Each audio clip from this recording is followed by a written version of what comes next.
Picture this, you're playing Pokemon as a kid, minding your own business and embracing the feeling of exploring the region. You then run into tall grass and see a familiar but albeit different looking Pokemon. It perplexes you, and you wonder, why does it look like this? Should I KO it? Tons of questions rush through your head, but you either stray one of two paths here. You knock out the Pokemon and proceed with playing the game like normal, or you catch it out of sheer curiosity for why it's a unique color. Shiny Pokemon have been around since the days of Generation 2 with Gold and Silver, along with one of my favorites, Crystal. One such shiny you have likely heard about is the red Gyarados that shows up in Johto's very own Lake of Rage. This Pokemon is iconic, and for good reason, since the shiny variant is all red, making it thematically match the whole, dragony look the creature is kind of known for. Plus, it just looks so cool despite my silly brain preferring the vastly superior Golden Magikarp. Point is, I love this shiny, and it has a 100% chance of being found, meaning it will always be shiny in the Lake of Rage. It even was talked about in the beginning of Pokemon Diamond and Pearl, so it's always going to be iconic. Ironic that these were the first real Pokemon games I was to play as a child, so I guess shiny hunting could have just been in the cards for me with hearing about that. There were many other games that have a static shiny encounter much like this, as the shiny Haxorus in Pokemon Black and White's 2 Nature Reserve in the post-game.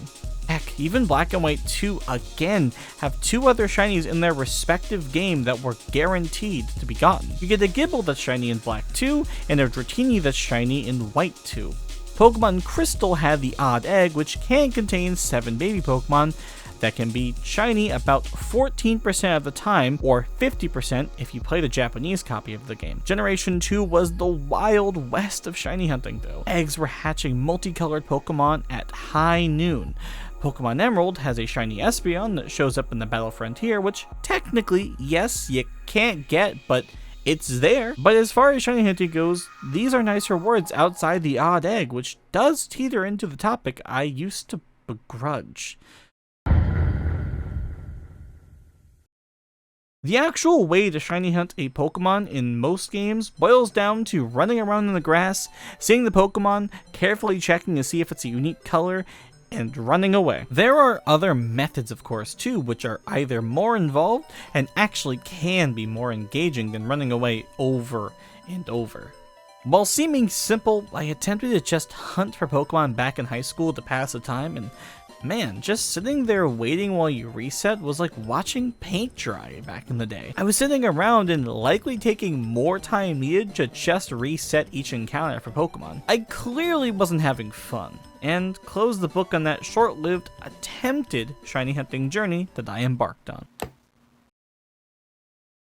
But what does it actually take to hunt a shiny Pokemon? To persevere and actually commit to the grind? Shiny hunters are... And if you've gotten a zebra without going 60,000 for a shiny Pidove, well then, you're stupid. How'd you do that? Can you tell me how you did that? Crazy. Very crazy. That and a heavily dedicated subset of players who enjoy the thrill of the hunt and resetting for a unique Pokemon for hours, days, weeks, months, and even years. It's a certain activity though, while seeming painstaking for some, for others it's relaxing, and as long as there's good company around, it becomes really fun. Even if you find a random Pokemon that isn't your target shiny, or otherwise known as phasing, the thrill is still very real. There have been many creators I watched over the past year when trying to actually understand the appeal to shiny hunting. And like a moth to a flame, I was slowly starting to get it, at least on the surface. Absolvlog's Pokemon being likely the biggest reason I ever even bothered getting back into hunting in the first place. The energy and views shared in some of his hunts and unparalleled enthusiasm for Pokemon really helped shut off the noise of the typical chatter on the internet about this series, and maybe just sit down and not only enjoy the games, but find a brand new way to do so. Seeing others also hunt, such as Tales of Taylor, Shiny Catherine, and many others, really all culminated into me actually trying to pick up looking for shiny pocket monsters again. Each video they made was so much more entertaining than I thought possible for something that seemingly is so mundane in the grand scheme of things. Filled with determination, I began preparing, setting up videos I wanted to watch, getting a friend to call me so they can join in on the fun, and everything was all ready until... How do I even start? In my rather small Pokemon game collection compared to most, well, I mean, I guess it's kind of small. Initially, I wanted to hunt on Pokemon Black or Platinum, but I realized I'd have to make like a YouTuber in 2009 and use a camera and point it at my screen.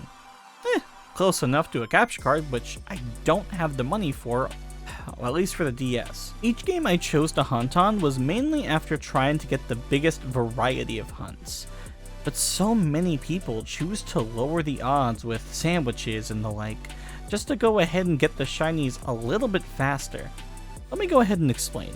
In Pokemon generations of old, ow, my age, the odds to find a unique colored friend would be 1 in 8192, although this is simply by running around in the wild grass and running from a Pokemon if they were not shiny. For most of the game spanning generation 2 to 5, this was the way of life, and even the same would apply to the spin-off games too, if they decided to program them into the game at all.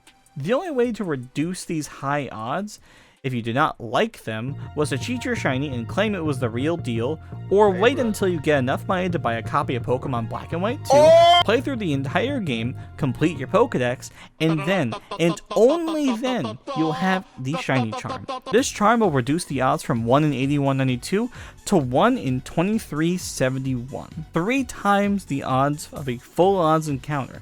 Heck, even Generation 6, the odds were reduced to half, being 1 in 4096, which is now the gold standard. Logically speaking, wouldn't it make sense to choose the charm, then use hunting as a fun, passive post-game activity to enjoy?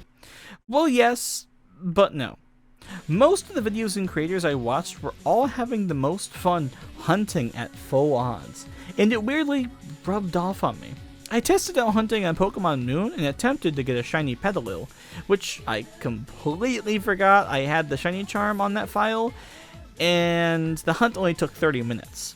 I was still excited about the idea that I got the shiny, but it felt rather unfulfilling once I looked at my key items and saw that the charm was there.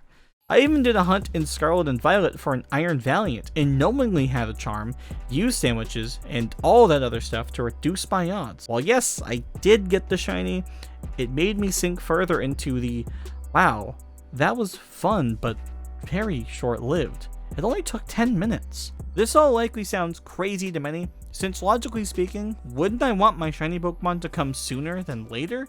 But the thrill of the hunt was almost taken away or felt artificial with a charm on, and led me onto the path of attempting full odds shiny hunts. And you know what? It worked.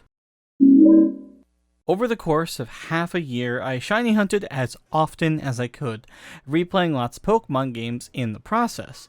I remember coming up with this little idea to start shiny hunting seriously around September of 2023, after I dabbled with it from the high of getting my shiny Chimchar at the beginning of that year.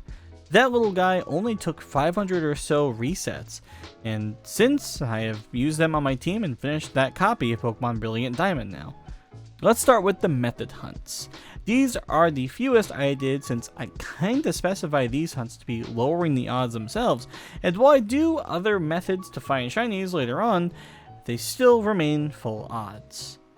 There were 2 I willingly took on that weren't Masuda method egg hatches, because let's be real, that's by far the best method to hunt out there. I mean, like, just to ride my bike endlessly while watching TV or catching up with friends, and then suddenly, bam, there's a sparkly little dude. Pokemon Let's Go Eevee has been a game I have been super cynical of for years, and in the last year and a half I finally came around on my most superior Pokemon game opinions, and decided that I just liked this game outright. Liked it so much that in fact I decided to shiny hunt Naruto's pre-evolution in the game. That's Vulpix. So, to hunt in this game, you need to catch the Pokemon you're targeting, and nothing more. Running away, catching other Pokemon, hell, even encountering the wrong Pokemon will break your chain, even though it's not really a chain. The method to lower your odds was very divided in the last few years, where many believed that you had to stop in a chain of 31 to max your potential. But nowadays, that was proven incorrect, and now people are just advised to catch non-stop until you get the shiny. So, I did just that, and finding Vulpix took me on a journey. Mainly 2 areas, but a journey nonetheless. Finding how frequent they spawned made chaining this 9-tailed fox baby hard, but after moving into a random location, something decided to shine.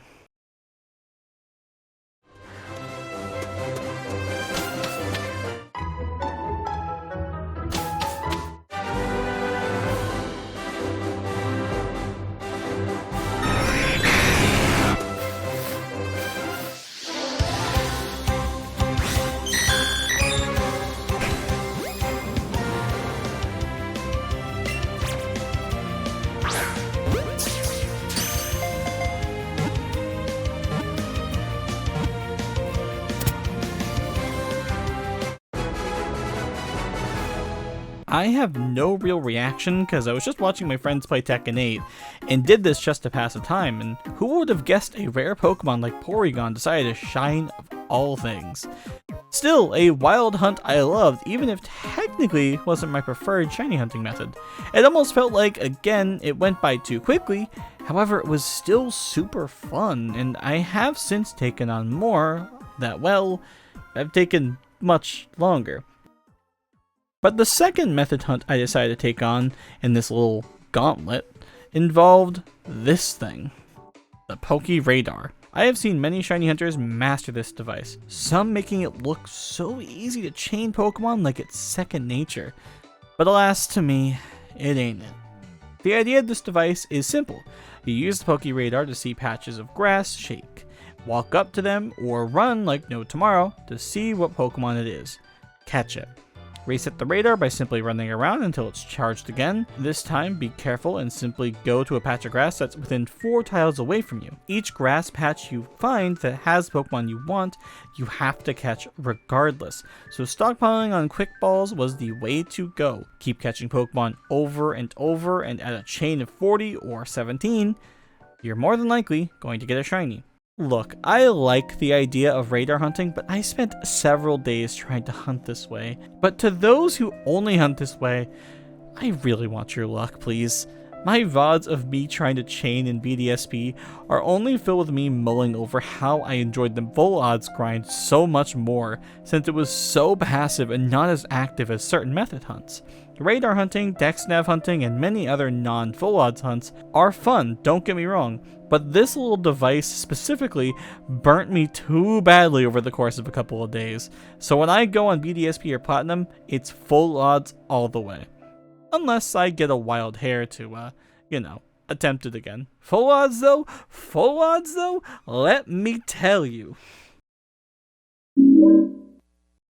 When I started really getting into shiny hunting, I just raw dogged it. Really? That's what I wrote? Pokémon Rumble is a game I tend to see either forgotten, or many will point to the newer games improving the core gameplay of the original.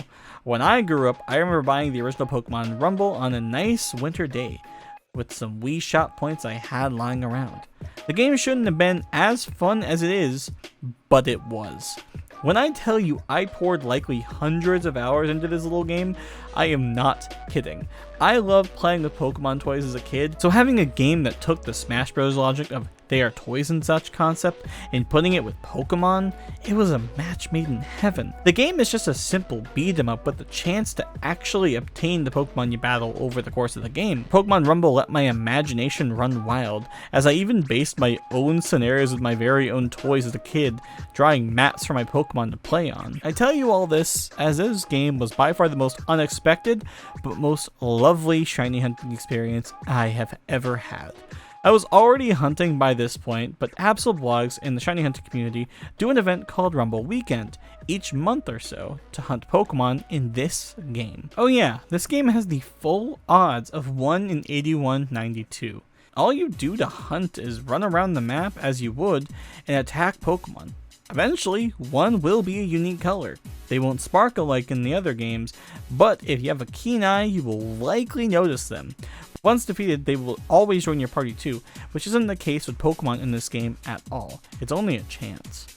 Not only was this an excuse to rebeat the game on a newly updated community-made Weekend Edition, but it was just my excuse to dive back into a childhood classic and find a very, very new and almost infinitely replayable way to enjoy Pokemon Rumble. I only got a measly 2 shinies unrecorded, which were a Magmar and a Pachirisu. The Magmar is famous too, check it out. Oh yeah, it's Rumble weekend. Over the past 3 days, people have been going crazy in Pokemon Rumble because it was Rumble weekend. This time around, I got 21 shinies, and the shiny of my favorite Pokemon, Magmar. This little journey led me to force my friends to try it out, and to be quite honest, our little Pokemon Rumble shiny hunts were some of the most fun we had in gaming in a long while. I need to do some more of these in the future, but other games have kind of taken my interest. Still, for what it's worth, Pokemon Rumble is still worth it to play and shiny hunting to this day.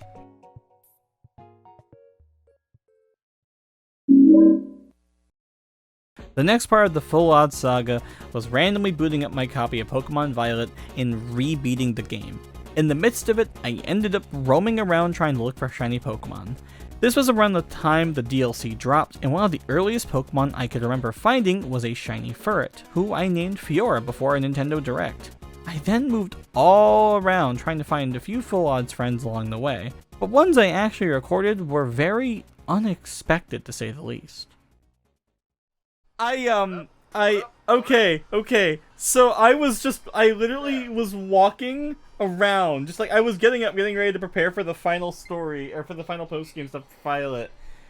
And I'm just sitting here, getting ready to figure out what I'm doing. Like, I was literally about to head to the Indigo thingy-mabob.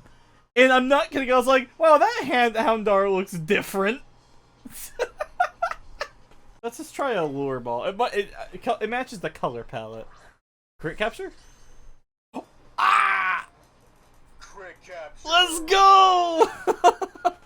Oh my. Wow! No sandwiches are being used. That was Full Odds. I just logged on. I'm gonna raid with Midna. And actually, now you'll have post-game raids. You'll actually get like 4 to 5 stars. There's Houndoom. Look at Midna now. You know what, guys?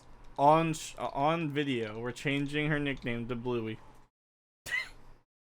It just makes sense. Well, instead of Midna, it's Bluey. Welcome to the family, Bluey. 5 minutes later. So, not even 20 minutes. I'm just casually just talking around. Talking about spare shinies, ma'am. I was spare shiny, and we find a shiny Riolu. Full Odds. Again, no sandwiches at all. None. I can vouch. That is insane. Let's throw you in. You're a friend. You deserve to be in the friend ball. Crit capture? Oh. Ah! No friend. There's no way I can guarantee another Master Ball. Oh, there we go. Crit capture. There it be. That is 3 shinies in a day, practically. Or 2 in a day, but technically. Literally 2 within less than an hour. That's insane. Full Odds. Okay, sure.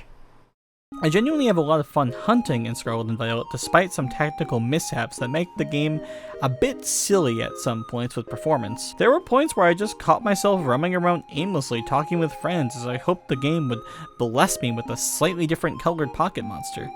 I did have a few more encounters, but one that was super unreal was this.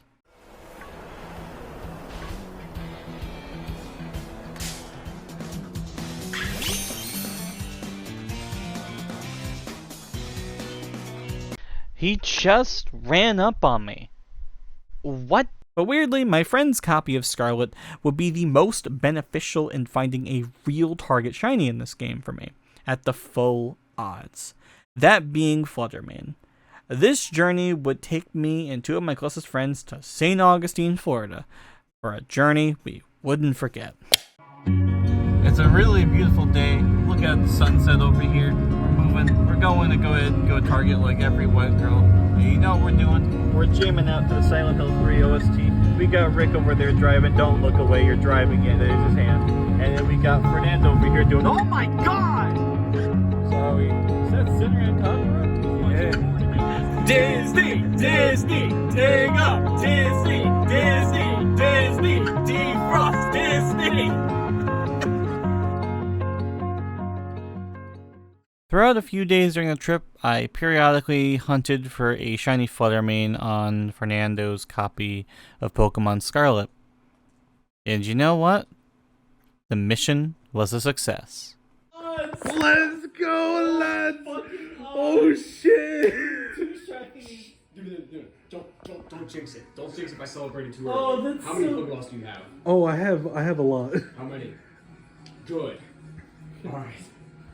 Let's go! Oh, it's done. The hunt is over for this one. Well, yeah, out of like one, we need a full team of 6 now. Critical cap? But anyway, yeah, as far as this goes, yeah, honestly. You know how this happened? We decided to look this motherfucker up. This motherfucker. Adam Sandler! And to answer her claims for him, yeah, I did dress like this.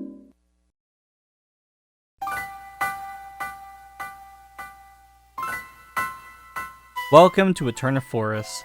This lush and very relaxing location always held a special place in my heart when I first played Pokemon.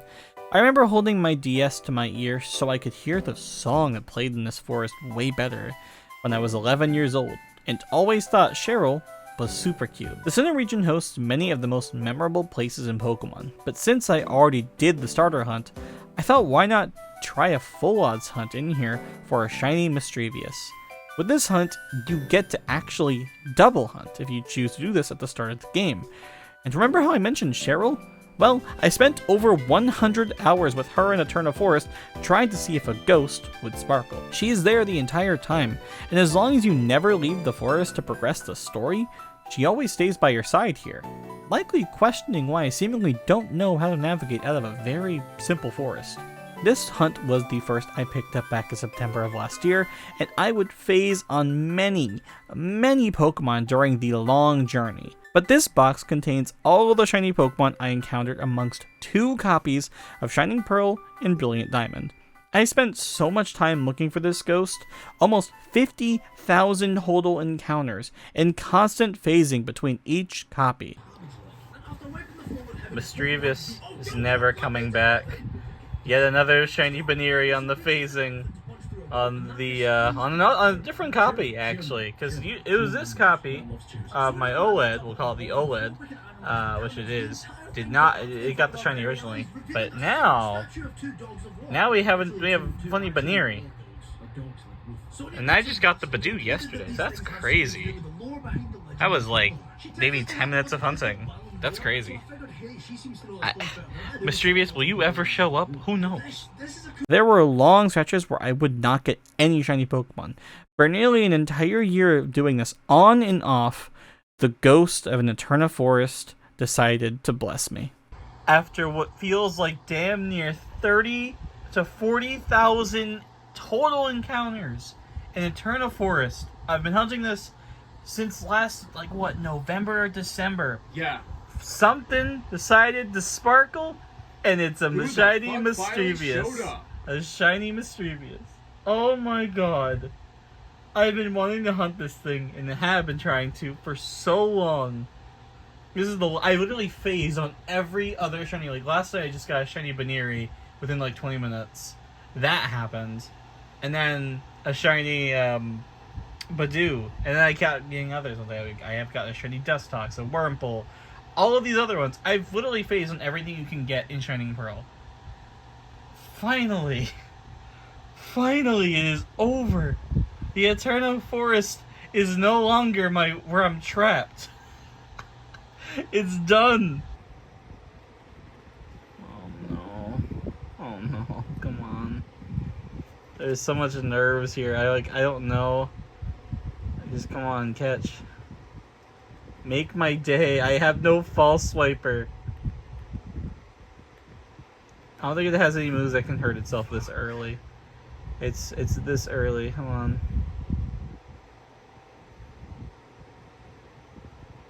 The journey is done. It's done. It's actually done. Over like 40,000 total encounters, phasing multiple times. I wouldn't be surprised if we're going if it pushed 45k. You know, good character from Omori. Basil. Yep. Yeah, Basil. Godspeed, Basil. Right here, there's Baneri. I have this shiny Badoo that I just got not too long ago. And finally, and I mean finally, a shiny Mischievous. I fought hard for you. Welcome to the team, Basil. Or Basil. I've heard multiple pronunciations. Yeah, I thought of Basil because I have that Basil figure right over there. Yeah. Setup reveal on the video. I don't know how much of this I'm going to keep in. We're watching a random Pokemon video. There's a truck from Finding Dory. There's Winston sleeping. That's it. That's what shiny hunting's all about. At this time, I was on Cloud 9. My target shiny who I hunted the prehistoric counterpart to almost a full year before, and now, seeing this? Wow. This felt so exciting after searching so long and trying for this shiny after what felt like an eternity. I already had a major soft spot for BDSP, but now doing what was my longest hunt by far at a base full odds, I felt really accomplished with myself. So much so that I'm using them on my second Shining Pearl save to work towards more shiny friends in Sinnoh. I named them Basil.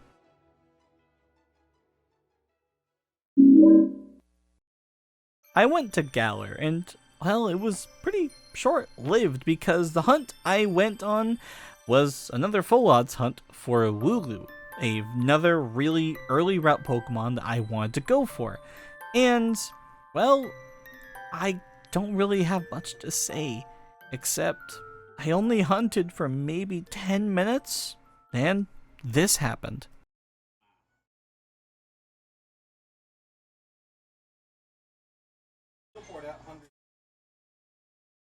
Oh my fucking god! What? What? Within way! That was so... We started 20. That was 20. That was. We less, started at 6:36. That was less than 100 resets. That was full on. Less than 100 resets. 16 minutes in. Oh my 16 god. 16 minutes in. Oh my god. 16 minutes in. This is why I do this shit. Catch that motherfucker. Catch it oh right my now. God. Catch it with a Master Ball if you have to. I never got a Master Ball transferred. Would a Premier Ball work? Try it from here. Yeah, that is. I was not prepared. That's amazing. I can. Hey, wait. Yes. Yes! Woo! Finally! So, you think that's crazy? Well, guess what? Not only did that happen in one night, well, get this. My good friend Sporadic here, he's playing this game casually, and as you can see, another shiny Wooloo in the same area as well. Fresh save. What the... This Pokemon is just following us everywhere. Okay. And your reaction to it was pretty funny. It was just like, what? Okay. Shoot. Another shiny Wooloo. Yeah. Damn. That's it. Damn. That...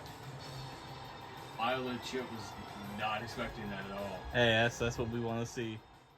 The journey that I've had in Galar is the smallest journey in this shiny hunting project, but at the same time, it is insane with the luck that it brings. So, shout out to the Galar region. Unovans be like, ahaha, it's Tuesday and it's, yeah, I'll chill your arms up, you duff. The true last leg of this shiny hunting journey for this year ended in Unova, but with a quick pit stop to Johto. Really quick. I had a lot of my childhood games stolen when I was younger, and I felt bummed that I couldn't get a hold of certain copies without paying an arm and a leg for them. But with some cash I set aside and some game hunting, I added a batch of games to my collection and did a huge reclaim for this year. This led me into playing Soul Silver for the first time in forever to hunt for a starter. I wanted any of the three, but ideally Chikorita was my target this time around. Any of the three starters found in Johto can be found shiny in this game at the base odds of 1 in 8192. The other blessing with this particular hunt is that you can see the sprite of the Pokemon before going into battle, meaning the shiny checks are super quick compared to the other starter resets in the entire series. I was ready to single hunt on a DS and was in it for the long haul, only for the same day I started this hunt for it to be over within a few hours. I'm not even kidding. Well, while sitting talking about Fortnite, I got a funny little guy or girl, I don't know the gender yet, but hey, it's a Chikorita. It's a funny little pal, yeah. This is the leaked monster from Pal World. One of their updates, I swear. But yeah, that's a thing. I intended this to be a lot longer of a hunt, but weirdly, it was over before it really hit the ground. Not that I'm complaining though, since this was insane luck for the odds I was given. Moving onward to Unova though. This was a journey to an era of Pokemon I long to experience all over again. Pokemon Black and White, and by extension the sequels, are games I hold near and dear to my heart. I am obsessed over the region and its music, much like I did with almost every other region, but I swear this one's a little different. Not only did I want to replay these games, I wanted to start a project about going on a badge quest in Unova. That being where you catch a shiny Pokemon per badge during your playthrough of any Pokemon. I always saw these as something I would never have the patience for, but as this journey has taught me, I do. So, while a spoiler ahead, I still technically haven't finished my journey in Unova, but I did obtain a lot of shiny friends that were very special. So, out of every game I've been hunting on, actually a 18192 hunt, another one, my second one. My first one was being Chikorita, and now we were moving into originally Oshawott, but I wanted to do Tepig because Tepig was just easier because all you do is mash A. And I've been hunting on 3 games, and one of them decided to fucking shine. I am so glad this hunt is done. I've been wanting to play Black and White. The problem is it's going to be a disobedient Tepig because I'm going to trade it over to my black file. This is the white Japanese file I have, so we have a very disobedient Tepig, but nothing I can't go ahead and fix, probably. This is my second one in the 8192 hunt, full odds. And I will just say, it's done. What do you think, Flutterman? Yeah. Me too. So to start the journey through a generation I so desperately wanted to venture back to, Tepig of course shows up to be my new friend. And while initially I wanted a shiny Oshawott, this is more than acceptable, simply based on how cool the shiny form looks in-game. One of my new favorites now, honestly. Funnily enough though, this was on my Japanese white copy, which only adds to this mystique that this shiny has in my eyes. I did eventually trade them over to my main black file though, and had to rely on another Pokemon to take care of badge 1. Because, Tepig doesn't listen. But going into the second badge, I wanted to seek a shiny that, to me, was not usually one I used on a playthrough in any of the games. Cottony. This precious little Lakitu friend has been a menace to competitive scenes everywhere. But for me, I just wanted to see the little guy sparkle, and maybe go to war with him after. I trekked on over to the Pinwheel Forest, having my very obedient Tepig listen to me every step of the way. Cottony's percentage is about 35% within the Pinwheel Forest, which, to be quite honest, isn't that bad, and I was okay with phasing on whatever other Pokemon sparkled during this hunt. After a good chunk of time, though, this happened. After hunting on here just for a little bit extra on my main black save, I finally got the shiny Cottony. My actual target, I didn't phase. I was kind of starting to double hunt. after like what, 4 days of doing this on Soul Silver for funsies, just going for something, just so I can feel like I'm multi-hunting. Have this very scuffed setup going on because I was tired of holding the B button. But yeah, a shiny Cottony. Let's go ahead and try to catch this thing. Let's just try to catch it in the Premier Ball. I don't think this thing will flee. At least I hope. Who knows? This is my first proper 81-92 hunt that isn't like a starter, which is amazing. There it is. Got it in the Premier Ball. Holy.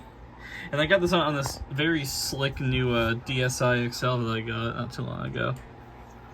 Pretty crazy find. This is my second shiny on this file.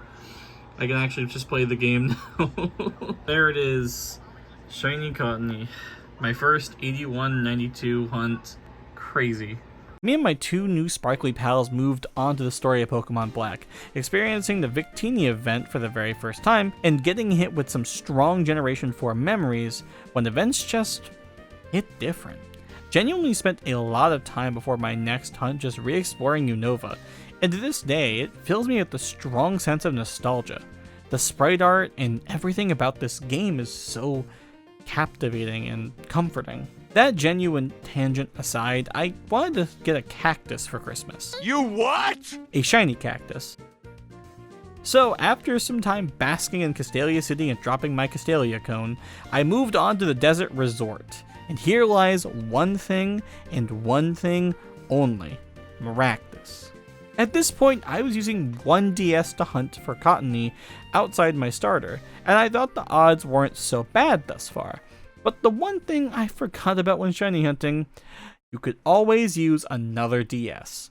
So after over 3,000 encounters not phasing or finding anything, I speedran a whole playthrough of my copy of Pokemon White to get exactly where I was in my main save on Pokemon Black. Just to find this. So in the midst of hunting for Maractus, we found a shiny gator, the representative of Florida. What a wonderful guy. Or a golden dry bones, depending on how you look at it. You know what? Oh, with Watchog, can you stop blocking the view? You know what? Watchog, please. You know, that is a shiny dry bones, you're right. That looks like a golden dry bone. I've been just doing it on a single game here. This isn't the usual DS I've been running it on. Actually, going to be running it on this new beauty, which I'm installing some very specific software that you'll never know. Have this picture of Oshua instead, with a bunch of other figures.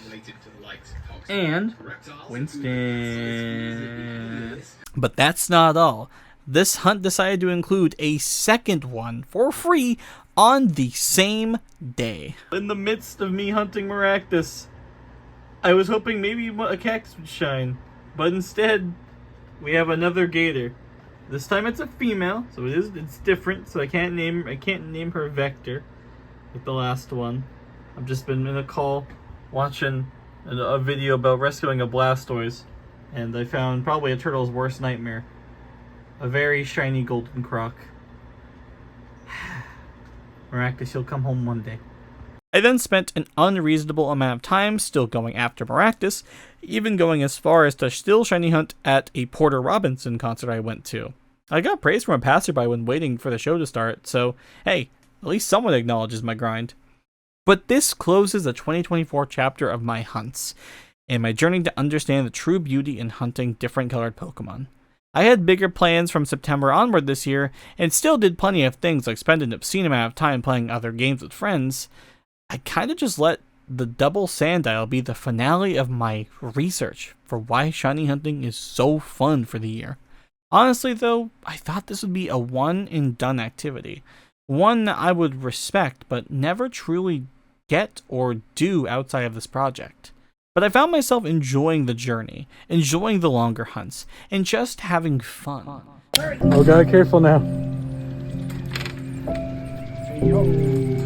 We on school now. It's actually not that bad. If you just keep consistent, it's not bad. Maybe this is what's like. Careful. Nope. Okay, that's no. Yep. What's the My heel hit underneath here. MK Double Dash in real life. That was my catch. You found it. The D. Alright then. How about Fortnite? Beautiful. Beautiful. Let's go. Let's go.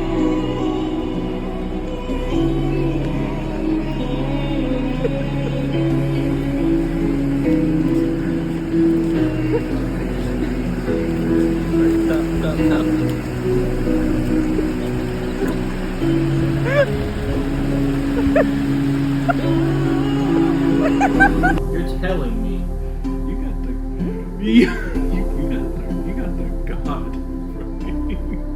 you got the gaudy TP. What the fuck?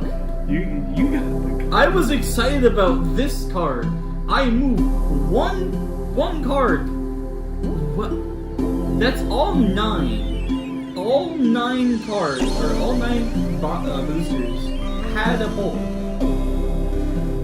That's the thing, though. He's drowning in chicken. Don't take that out of context. This isn't working. This isn't working. When I swallow, insert innuendo here. I wish he did the sound like it. I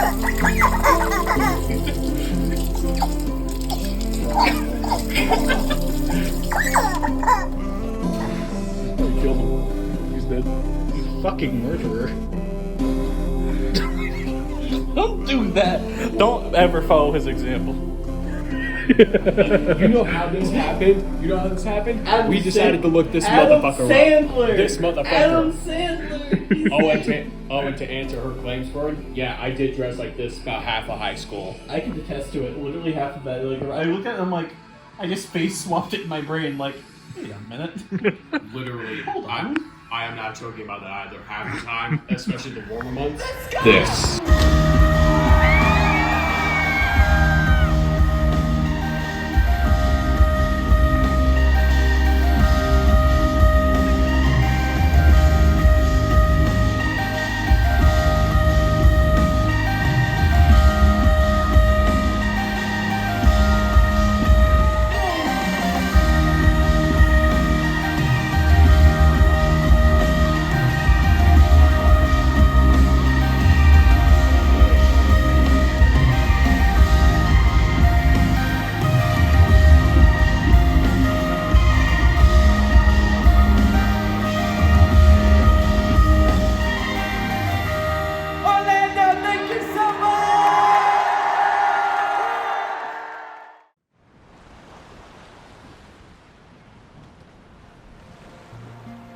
What I learned doing this project over the course of a year and a half is that I genuinely appreciate Pokemon.